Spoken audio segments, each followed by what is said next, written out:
सहनाववतु सहनौ भुनक्तु सह वीर्यं करवावहै तेजस्विनावधीतमस्तु मा विद्विषावहै। ओम शांति शांति शांति।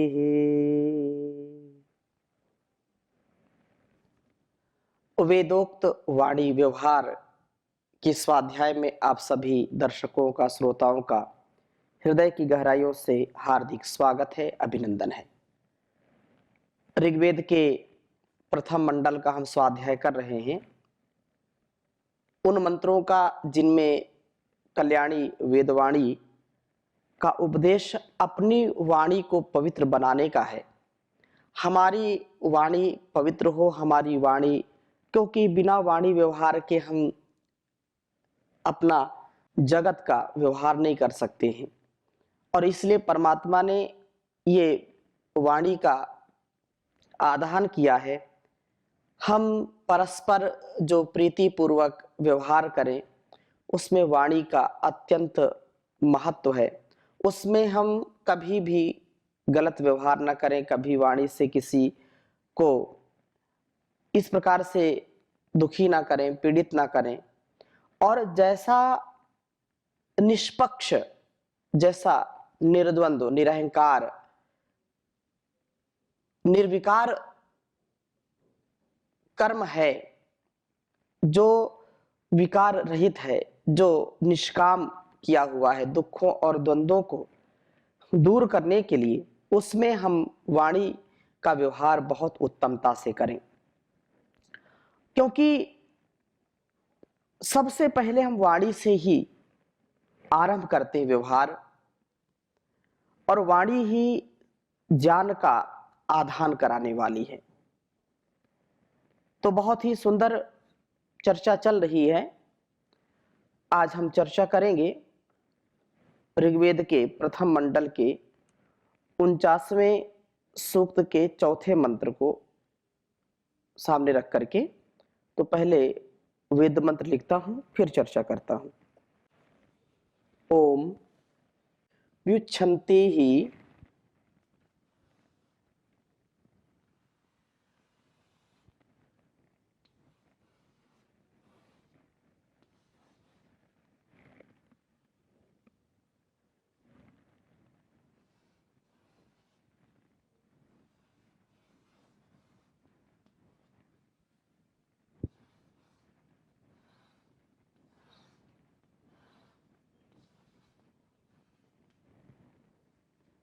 व्युच्छन्ति ही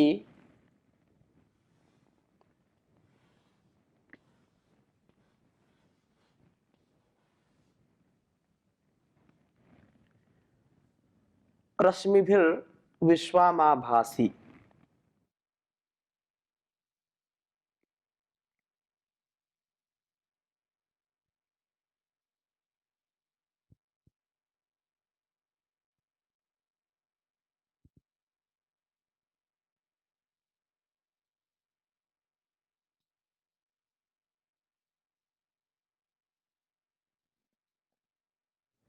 रश्मिभिर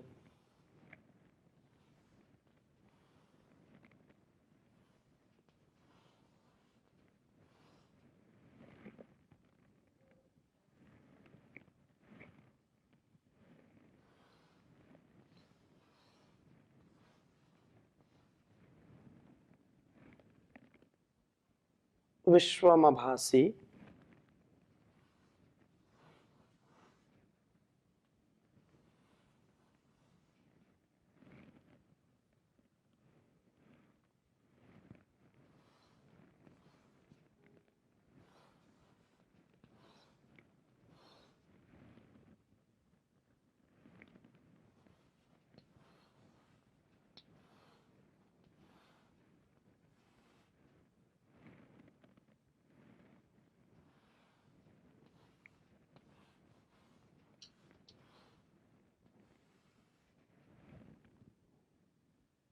रोचनम।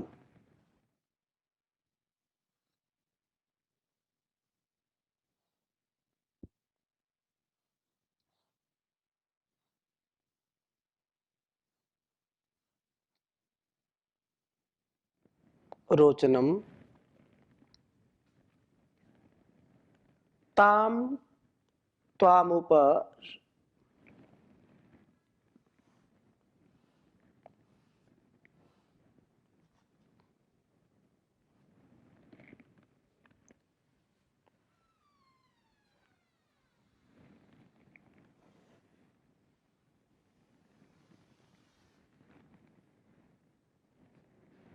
ताम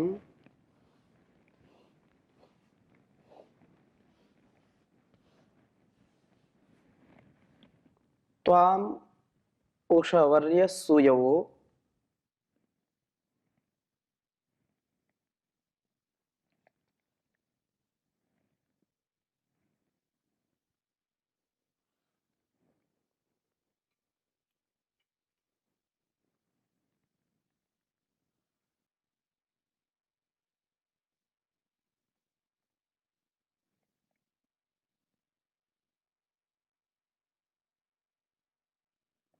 उषवर्य सूयवो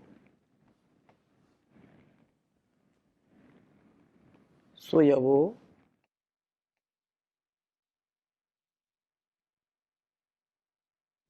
गीर्भिः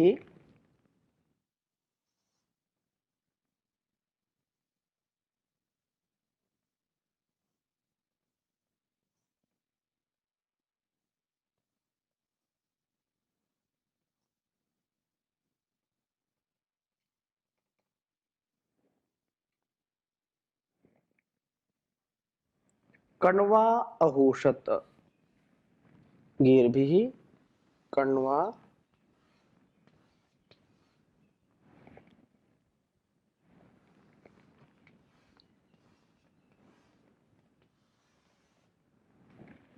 अहोषत।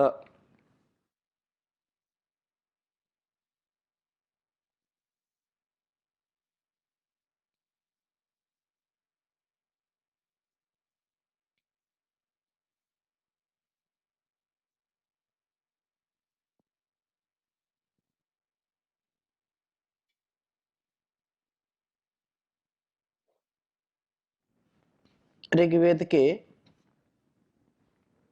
प्रथम मंडल के 49वें सूक्त का यह चौथा मंत्र है।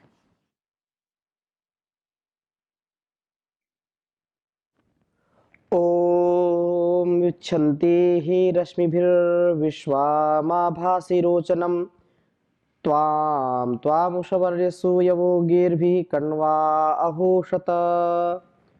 ओम युच्छन्ति हि रश्मिभिर्विश्वामाभासि रोचनम् तां त्वामुषवर्य सूयवो गीर्भिः कण्वा अहोषत। बहुत ही सुंदर बात कही है। इसके पहले मंत्रों में भी इसी प्रकार पहले मंत्र में कहा कि हमारा ज्ञान बढ़े और हमें जो है अभद्र से हटा करके भद्र की ओर ले चलें, हम विषयों में आसक्त ना हो, सोम का रक्षण करने वाले बने।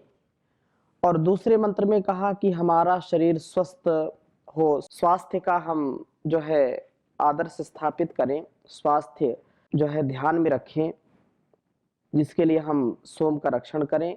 सौंदर्य वाला प्रशस्तेंद्रिय हमारा जीवन हो, हम यशस्वी व प्रशस्त कार्यों को करने वाले हों। और फिर तीसरे मंत्र में कहा कि उषा के होते ही हमें गतिमय जीवन वाला होने का प्रयत्न करना चाहिए। हम आलस्य प्रमाद में पड़े ना रहें, आलस्य प्रमाद को छोड़ करके श्रेष्ठ कर्मों में, उत्तम कर्मों में हमारी प्रवृत्ति हो, आलस्य प्रमाद से निवृत्ति हो। और इस प्रकार से फिर अब ये चौथे मंत्र में कहा कि हे उषा काल, क्योंकि उषा काल जो होता है जब रात्रि व्यतीत हो जाती है और ब्रह्म मुहूर्त और जब धीरे धीरे प्रकाश का देदीप्यमान जो प्रकाश की छटा आने लगती है, धीरे धीरे सूर्य उदय होने लगता है, उससे पहले का जो समय है कितना सुंदर सुहावना होता है। अमृतमयी वेला में हम उठें, ईश्वर का चिंतन करें और शक्ति संपन्न होकर के भक्तिमान होकर के, गतिमान होकर के जीवन का उत्कर्ष करें, जगत का उत्कर्ष करें, उसके लिए हमको नित्य प्रति ऊर्जा से उठना है। और रात्रि जो विश्राम किया है वो मानो कि हमने जो सारी जो है रुकावटें, थकावटें सारी हमने दूर करके अब उत्साह से, उमंग से आगे बढ़ना है। तो निश्चय से ही रश्मि भी प्रकाश की किरणों से विच्छन्ति अंधकार को दूर करती हुई विश्वम संपूर्ण संसार को रोचनम खूब दीप्ति प्रदान करके या दीप्ति से युक्त आभासी प्रकाशित करती हैं। हे उषे, हे उषा काल, त्वाम त्वा ताम त्वा उस तुझको वसुयवः उत्तम निवासक तत्वों को कामना वाले कण्वाह मेधावी पुरुष, जो मेधावी हैं, जो धीर वीर गंभीर हैं, जो शक्ति संपन्न हैं और ब्रह्मचर्य का जो पालन करते हैं, जो कल्याणी वेदवाणी का स्वाध्याय करते हैं और धर्म अनुकूल अपने जीवन को चलाते हैं, शास्त्र अनुकूल अपने जीवन को चलाते हैं, वो मेधावी पुरुष गिरभी वाणियों से जो है आहुषता, अहुषता अर्थात पुकारते हैं, अर्थात मेधावी पुरुष प्रातःकाल जाग करके स्वाध्याय करते हैं, स्वाध्याय करके अपनी जो कल्याणी वेदवाणी का स्वाध्याय करके वो तैयारी करते हैं और इसको अपने जीवन में उतारते हैं। हम स्वाध्याय को महत्वपूर्ण स्थान दें। बिना स्वाध्याय के हमारा जीवन कभी भी संतुलित नहीं हो सकता है। हम जो इस जीवन में उत्तम कर्म कमाते हैं, उत्तम हमारा जो कर्तव्य है वो स्वाध्याय से, सत्संग से, संध्या से और साधना से ही संभव हो सकता है। अच्छे सच्चे ग्रंथों का जो वेद आदि शास्त्र हैं, मोक्ष शास्त्र हैं, उनका स्वाध्याय करना और उनके स्वाध्याय करने से हमको एक दृष्टि मिलती है। स्वाध्याय सुअध्याय उनको पढ़ना और अपना भी जो है चिंतन करना कि मैं जो ये पढ़ रहा हूँ, क्या ये हमारे लिए जो उपदेश दे रहा है वैसा मैं जी रहा हूँ, वैसा मेरा आचरण है, वैसा मेरा व्यक्तिगत व्यक्तित्व और कृतित्व है क्या? क्योंकि ध्यान से जीवन को जीने में जो हमारा उत्कर्ष है वो अत्यंत ही महनीय है। स्वाध्याय की बात जो कही है इसमें कि स्वाध्याय काल में हम कभी प्रमाद न करें। उपनिषदों में कहा स्वाध्यायन मा प्रमदः, स्वाध्याय में और प्रवचनाभ्याम न प्रमदितव्यम, स्वाध्याय में और प्रवचन में अर्थात जो सच्चा वचन है उसके लिए कभी प्रमाद ना करें और वो सदा ही आपको उत्कर्ष को ले जाने वाला है। हम जैसा पढ़ें उसको जीवन में उतारने का प्रयत्न करें। हमने अच्छा पढ़ा है तो अच्छा जीवन हमारा होना ही चाहिए, उसमें कोई भेद ना होना चाहिए, क्योंकि यदि भेद होगा तो कथनी और करनी में अंतर होगा तो लोगों के समूह में, लोगों के बीच में हमारा कभी भी सम्मान नहीं होगा, अपमान ही होगा और हम कभी भी उत्तमोत्तम जीवन नहीं जी पाएंगे। हम सबका ये परम कर्तव्य है कि प्रभु की आज्ञा के अनुसार जीवन को जो है चलाएं और उस प्रकार से प्रभु के न्याय को, प्रभु के बताए गए मार्ग का आलंबन करके हम अपने जीवन को चलाने का प्रयत्न करें। जिस प्रकार से व्यक्ति स्वाध्याय करता है और उसको मनन चिंतन करता है तो उसका जीवन भी वैसा बन जाता है। इसलिए वेदों में, उपनिषदों में और दर्शनों में स्वाध्याय की बहुत ही महिमा गाई है। और अष्टांग योग में भी जब नियम की बात आई है, शौच, संतोष, तप, स्वाध्याय, ईश्वर प्रणिधानानि, ये जो ईश्वर प्रणिधान है, जब क्रिया योग की बात आई तो भी वहां पर स्वाध्याय की बात आई है। तपः स्वाध्याय ईश्वर प्रधानानि क्रिया योगः। तो ये जो तप है, ये जो स्वाध्याय है, ये स्वाध्याय जो हमको उत्तम जीवन देता है और उत्तम जीवन बना करके हम इस जगत का भी कल्याण करते हैं, आत्म कल्याण करते हैं। इसके बिना कभी भी सुंदर जीवन नहीं हो सकता है। तो इस निवास ज्ञान की वाणियों का हम अध्ययन करें और अपने निवास को उत्तम बनाते हैं।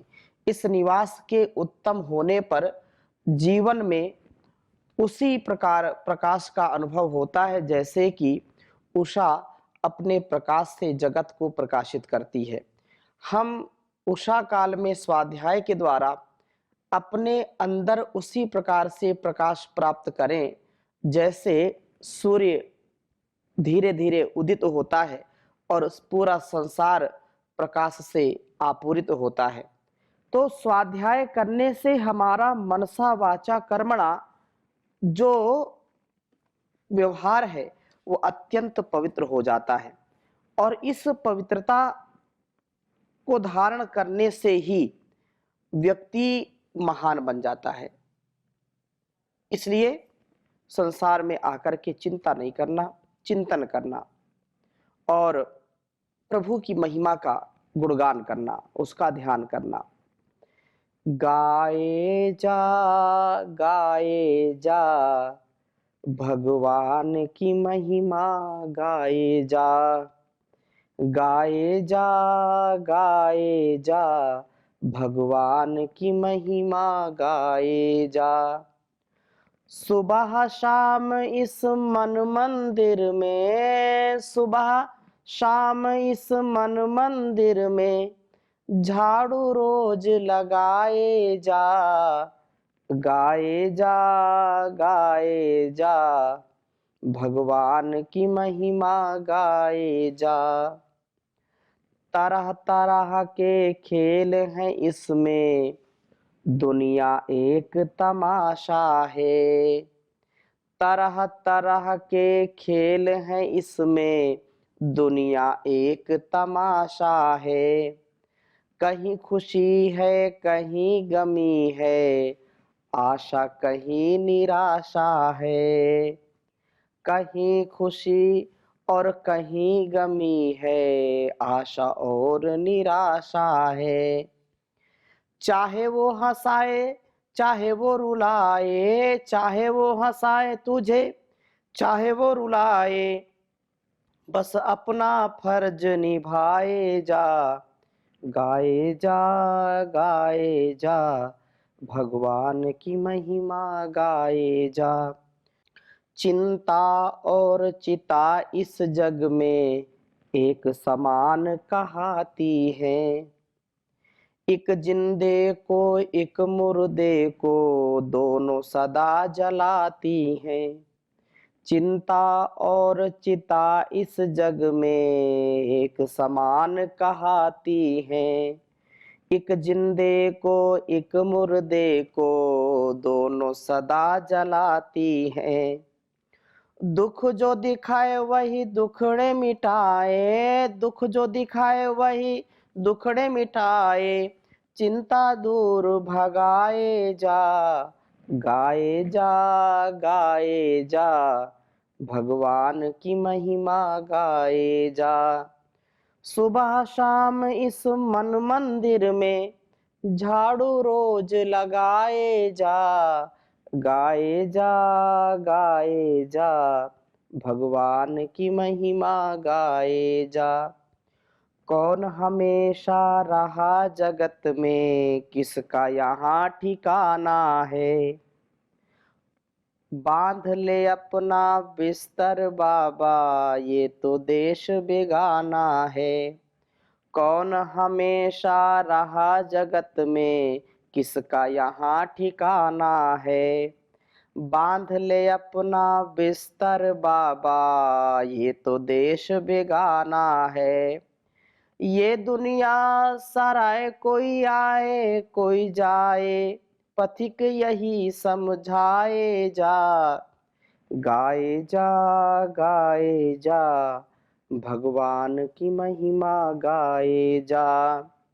सुबह शाम इस मन मंदिर में झाड़ू रोज लगाए जा, गाए जा, गाए जा, भगवान की महिमा गाए जा, भगवान की महिमा गाए जा।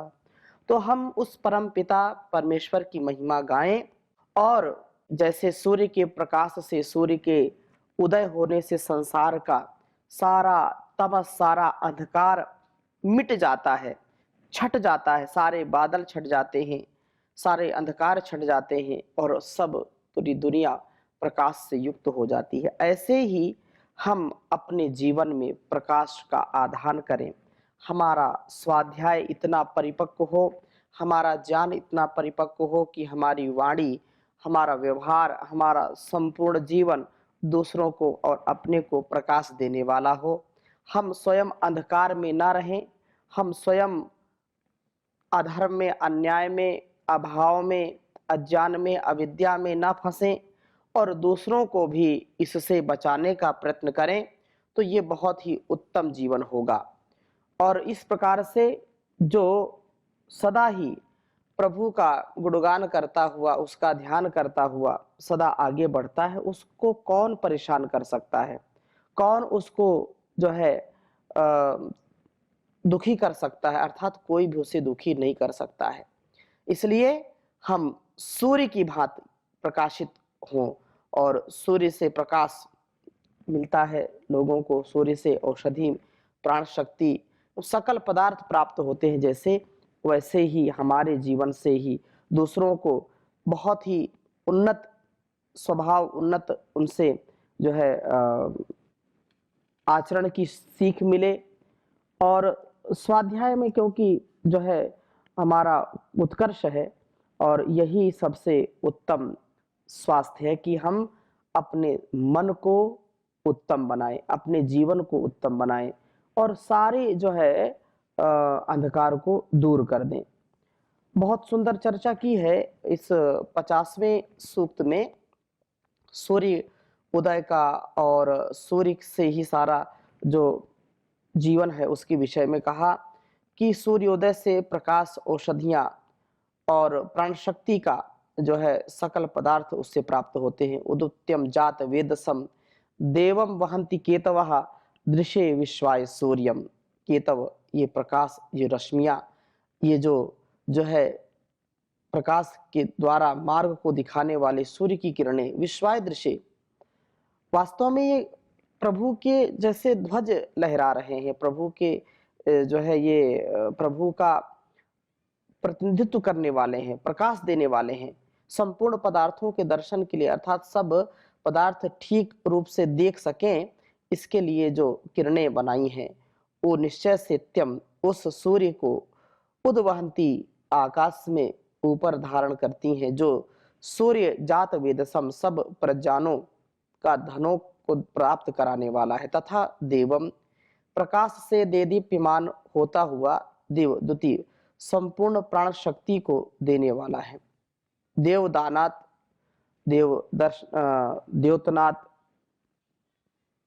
ये जो देव शब्द है ये दान में और जो है सबको प्रकाश देने के अर्थ में आता है। तो सूर्य जात वेदस है, संपूर्ण धनों व जानों का स्रोत है। सूर्य की किरणें ये पृथ्वी में जो है उत्पादन शक्ति की वृद्धि का कारण है।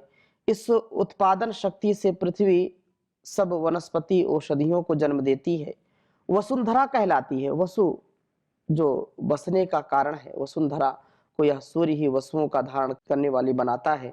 इस प्रकार वस्तुतः ही सूर्य जात वेदस है, प्रकाश को देने वाला यह सूर्य जात वेदस तो है ही। यह सूर्य देव है, देदीप्यमान होता हुआ प्रकाश व प्राण शक्ति को देने वाला है। इस सूर्य के रथ को किरण रूप अश्व प्रकाश में जो है प्रकाश युक्त करते हुए आकाश में ले जाते हैं और प्राण शक्ति को देने वाले हैं। इस सूर्य के रथ को जो अश्व हैं तो वो सदा ही गतिमान करते हैं। तो हम सूर्य के समान देदीप्यमान बने, अपने कृतित्व को अपने सामर्थ्य को हम बढ़ाएं, अपने ज्ञान को हम बढ़ाएं, अपनी वाणी के प्रकाश को, अपनी वाणी के तेज को बढ़ाएं, तो निसंदेह अपना भी और संसार का कल्याण होगा। आगे और हम चर्चा करेंगे, अभी यहीं पर विराम ले रहे हैं। ओम शांति शांति शांति।